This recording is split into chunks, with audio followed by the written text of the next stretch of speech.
Well, hello, this is Rochelle, and welcome to my channel. So for today, I saw this cutout or this cut file from Paige Evans. It's Happy Scrappy, I believe, on Facebook. If you join that group, sometimes she puts out these free cut files, which just really excited me, and I really love this. And I'm not really a scrapbooker, so I thought that I could use this cut file for something other than scrapbooking. And so I'm just tracing this cut file after I've cut it with my brother Scan and Cut onto the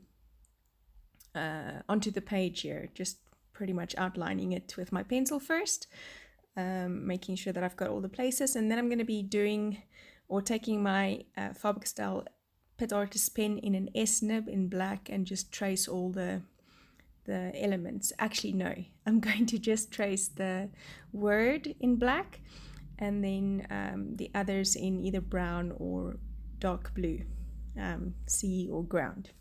So more on these cut files. It's from Happy Scrappy Place, which is Paige Evans, and the file actually includes various formats for cutting, including, I believe, the Cricut and well, I'm not sure if it's the Cricut, but I know the Silhouette SVG and the Brother Scan and Cut SVG. So then if you go onto the Brother workspace on your laptop and you drag this image into it and send it to your Brother Scan and Cut, it cuts it from your piece of paper or 12 by 12 paper. I'm still trying to figure out how I can resize it. I was actually hoping to use the entire cutout on a page, but it didn't fit because the 12 by 12 obviously is bigger than this Bible. And so yeah, working on trying to figure out the sizing, and what better time to do that in than the current time, right? We've got some extra time on our hands, and so this is the time that I would have spent driving the kids around or traveling to work or things like that. At the moment, I'm trying to spend that time journaling or creating, or then being on Skillshare to learn a new skill or something like that. Trying to get the circle kind of sort of equal here so that it has this earth or globe outline. So I really like how this word hope over this globe says then he is the hope to the world. And before I decided on this specific page to do it on, I did Google some of the verses that you get with the word hope in, and this specific verse just really grabbed me and meant so much to me. And I want to read it to you in a few translations. In Hebrews 10 verse 23, so Hebrews 10 verse 23, it says, "Let us hold unswervingly to the hope we profess, for he who promised is faithful." And so we're finding ourselves in a time, that's the NIV version, in a time where we're uncertain of so many things. But I love that this says, he who promised is faithful. So we can hold on to this hope because he who promised is faithful. The Passion Translation says, "So now we must cling tightly to the hope that lives inside us, within us, knowing that God always keeps his promises."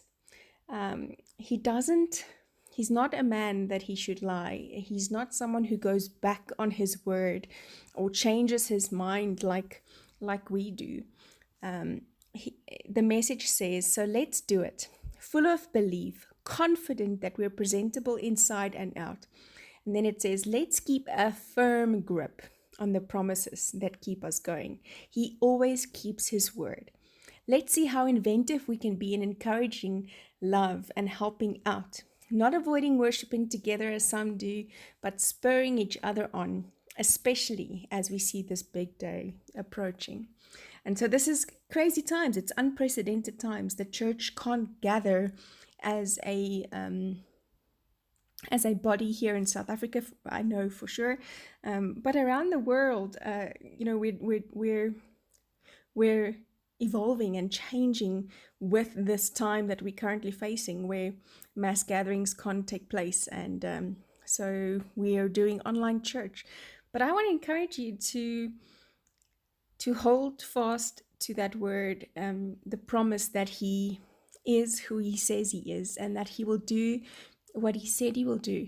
He said that He will never leave us or forsake us. So we have this hope that even in this time when we find ourselves maybe alone, maybe you're in isolation alone in your house today, or maybe you are you couldn't be with your family for whatever reason. Maybe you're the one who's at home while your spouse is an essential worker. I don't know what your situation may be, but I want to encourage you that today, hold on to that hope that God is who He says He is, and that He will do what He said He will do. He is the God who keeps promises. He always keeps His word, is what the message says. And so pretty much art-wise, I'm going to leave the, I don't know what to call it, the cutout part. I'm going to leave white. And then the rest, I'm just coloring with gelatos. Now, the reason why I chose this and not some watercolor or whatever else is that I really wanted texture. So I wanted it to look like a textured globe. So I've got lots of different variants of green and blue and brown here that I'm using to highlight certain areas and just create a look that's a bit more textured than just plain watercolors would be. Now, I'm not saying plain watercolors can't be textured. I'm just saying I very much enjoy the ability with gelatos to be able to build color and highlights and depth and just texture with the gelatos. I'm actually picking up what was left in my lid of the gelato here with the aqua brush and just using that as color. And I did use some sparkle in some places. The galaxy colors, the, what do you call them, iridescent colors, have got like a galaxy theme to it. And then I also used some of the metallic ones just to add a lot of, I don't know, that shine, the bling of, for me, what hope is. That it's not dull, it's something that sparkles and that is exciting for us, even in a time like this. So I did use the rose gold, for instance, on the rest of the word hope. The heart part of it I did in a red, which I am going to top up with or build a layer of this rose gold with, so that it's also nice and shiny and pretty and stuff like that. I did want to intensify the blue in some places, so I am going to do that as well. Just add a darker blue in the same way. But before I do that, I'm going to just, I didn't want the background of this globe to be the same color as the outline of the cut file. So I did just do a soft lilac wash over the page. I do want to advise that if you do work in this big Bible, which is the Illustrating Bible by Dayspring, if you do work in this big Bible, the paper in this Bible does not handle water well. So that would be another reason why I decided on gelatos as opposed to watercolor, in that I needed less water with the gelatos than I do with watercolors. So it didn't damage the fibers of the paper. I'm not sure why this paper doesn't handle water as well. I think it's very absorbent, so it takes that water on into the fibers very quickly, meaning that it frays quite quickly as well. Remember that when you're working on things like this, your canvas is not stuck, so you can turn it around instead of trying to paint in all kinds of different weird angles. Trying to let the background look a bit like a galaxy, and so I splattered some white ink on that, and then I'm going to be writing my verse, because I did kind of cover it. I can still read it, I just wanted to highlight it and I forgot to put washi over.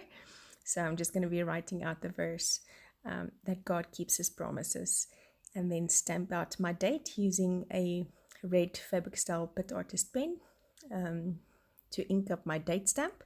and calling it a page. I'm including some photos, some fun photos of Grace trying to catch this cut file and eat it. It's the first that I've seen her try to eat paper, but I think it's because of the intricate details. So had lots of fun doing this page, just remembering that God is the God who we can hope in because he keeps his promises. You can put your hope in him. He is the hope of the world. Thanks for joining me. See you soon. Bye-bye.